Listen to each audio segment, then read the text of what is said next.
Hello, नमस्ते और welcome to another video. और हम यहाँ पर सॉलिडवर्क्स के फीचर्स और टूल्स के बारे में पढ़ते हैं और सीखते हैं। तो हमने जैसे कि लास्ट वीडियो में देखा था, हमने लीनियर स्केच पैटर्न यूज़ किया था और उसके बाद हमने एक्सट्रूड कट सीखा था। तो सिमिलर वे में हम लीनियर स्केच पैटर्न को से आगे बढ़ते हुए एक सर्कुलर स्केच पैटर्न के बारे में पढ़ेंगे आज। और हम देखेंगे कैसे हम इंटरेस्टिंगली सर्कुलर स्केच पैटर्न को यूज़ कर सकते हैं और डिफरेंट चीज़ें मॉडल कर सकते हैं।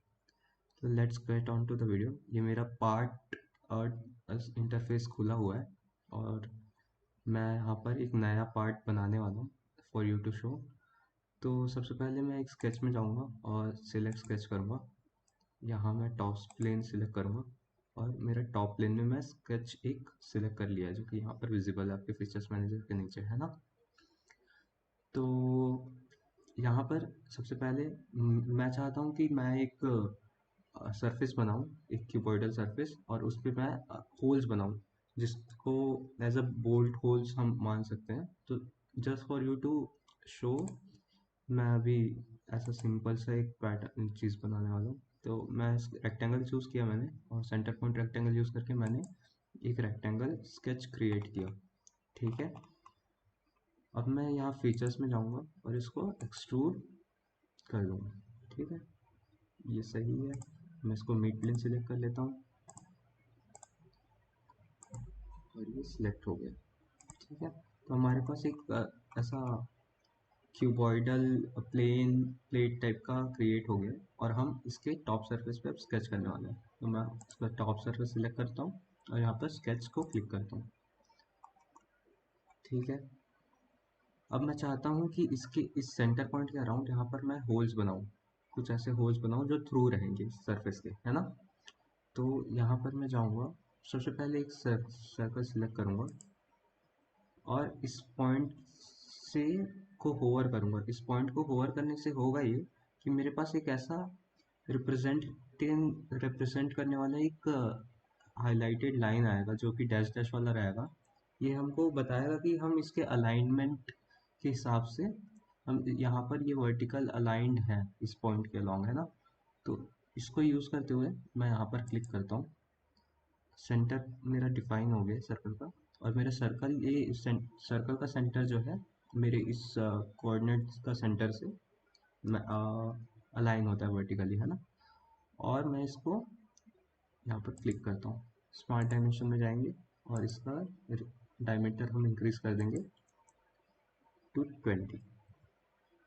ठीक है, अब मैं चाहता हूँ कि ऐसे और सर्कल यहाँ पर सर्कुलरली प्लेस्ड हो जाए, है ना, ताकि मेरे पास एक ऐसा पैटर्न आ जाए, सर्कुलर पैटर्न आ जाए जिसके अलावा मैं अपने बोल्ट्स के होल्स बना सकूं। ठीक है, लेकिन अब मैं इक्वली डिस्टेंस पे मेरे को या तो मेज़र कर करके मैं इक्वली डिस्टेंस पे ऐसे पॉइंट्स प्लेस करूँ फिर उसके बाद उसको सर्कल बनाऊँ, या तो मैं यहाँ पर यूज़ कर सकता हूँ अपना सर्कुलर स्केच पैटर्न। ठीक है, तो let's use circular sketch pattern. ठीक है,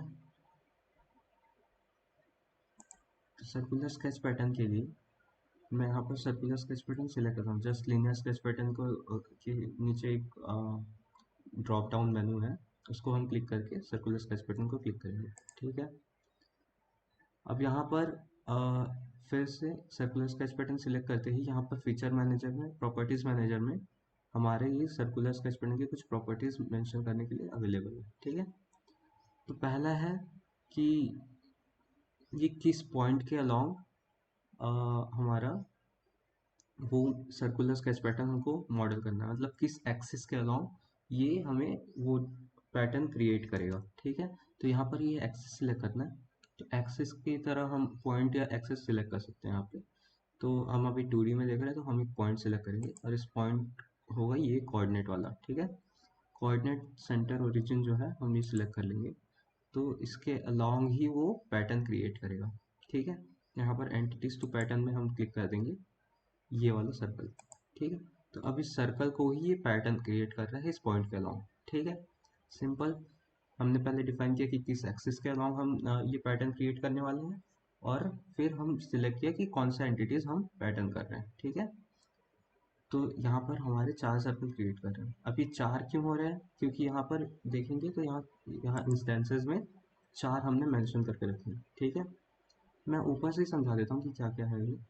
तो ये है, ये पॉइंट एक्स 0 मीटर। अगर मैं इसको 5 करूँ मान लीजिए, तो ये पॉइंट उस पॉइंट को 5 से मूव कर दिया एक्स डायरेक्शन में, ठीक है। वापस रिवर्ट बैक कर देते हैं, ठीक है। यहाँ y को भी मैं 5 मूव करके देखता हूँ, तो वापस उसने पॉजिटिव y की तरफ 5 मिलीमीटर से मूव कर दिया। वापस मूव करते हैं, ये एंगल है 360 डिग्री, यानी कि टोटल 360 डिग्री को ये मेंशन को डिवाइड कर रहा है ना, इक्वल 4 डिस्टेंस में।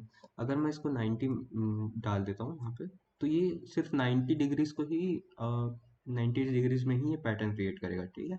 फर्स्ट 90 डिग्रीज में ये 4 इंस्टेंसेस बना रहा है, ठीक है। अगर मैं इसको 180 करूँ तो ये हाफ द हमारे सर्कल पे ही बनाएगा 4 इंस्टेंसेस, ठीक है। तो वैसे ही अगर 360 कर दे तो हम चारों तरफ ही ये बनाएगा 4 इंस्टेंसेस, ठीक है। अब यहाँ पर इक्वल स्पेसिंग, यहाँ पर हमने मेंशन किया, अगर इक्वल स्पेसिंग हटा दें तो वो इक्वल स्पेसिंग से नहीं करेगा, वो कैसे भी अपना प्लेस करेगा, ठीक है। तो यहाँ पर 4 सेलेक्ट कर लिया, मैं इसको 4 से बढ़ा देता हूँ, मैं इसको 8 कर देता हूँ, ठीक है। अब ये थोड़ा ठीक लग रहा है। और ये है रेडियस, ये रेडियस यहाँ पर, ये वाला रेडियस को ये मेज़र कर रहा है, ठीक है। अगर हम चाहें तो इसको चेंज करेंगे, इसको अगर 40 कर दिए तो ये फिर से वो पॉइंट को मूव करा के वो 40 का डिस्टेंस ले गया है, ठीक है। वो हम चाहते हैं कि, ठीक है, तो यहाँ पर हमारे सारे कॉलम्स हमने फिल कर दिए और हम ये पैटर्न को टिक मार्क कर देते हैं। तो आप देख सकते हैं कि यहाँ पर स्केच में हमारे 8 ऐसे होल्स क्रिएट हो गए। ये बहुत इजी हुआ हमारे हमको बनाने के लिए, हमको एक एक करके सर्कल नहीं बनाना पड़ा इक्वल प्लेसेस पे, है ना। वरना बहुत ज़्यादा हेक्टिक हो जाता, क्योंकि हमें ये पहले पॉइंट डिफाइन करना था कि वो पॉइंट कहाँ पर आएगा, और फिर हम वो सर्कल वहाँ पर बना सकते हैं, है ना। तो ये बहुत ईजी कर देता है सर्कुलर स्केच पैटर्न हमारे लिए। होपफुली ये आपको समझ में आ गया होगा, है ना। अब हम एक्सट्रूड कट करेंगे और इसको होल्स में क्रिएट करेंगे, ठीक है। तो हमने स्केच सिलेक्ट कर लिया है, स्केच सिलेक्टेड है। अब हम एक्सट्रूड कट में जाएंगे और इसको थ्रू ऑल सिलेक्ट कर लेंगे। थ्रू ऑल पोर्ट से होगा ये कि जितना भी सरफेसेस रहेंगे सारे सभी को ये होल्स बना देगा, ठीक है। सभी में होल्स बनाएंगे, सिलेक्ट करेंगे तो आप देख सकते हैं यहाँ पर हमारे प्लेट्स में होल्स क्रिएट हो गए, फाइन, ओके। तो होपफुली ये आपको समझ में आया होगा। मैं आपको और 3-4 एप्लीकेशंस इसके बारे में बताता हूँ, जैसे कि हमें गियर्स बनाने होते हैं, ठीक है। और जैसे कि हमें कुछ एक्सिस डिफाइन करने होते हैं इक्वल डिस्टेंसेस पे, है ना। सर्कुलरली प्लेस्ड एक्सिस डिफाइन करने होते हैं जिसके अलॉन्ग्स हम वर्क कर सकते हैं। तो ऐसे चीज़ों के लिए हम सर्कुलर स्केच पैटर्न यूज़ करते हैं। हम इनके एप्लीकेशंस देखेंगे नेक्स्ट वीडियो में, और मैं ट्राई करूँगा कि आपको बहुत ज़्यादा इंटरेस्टिंग एप्लीकेशंस शो करूँ ताकि आपको मज़ा आए और आप भी ये सब चीज़ें मॉडल कर पाएँ। तो thank you for this video, please watch other videos too also, and we'll see you soon. Goodbye.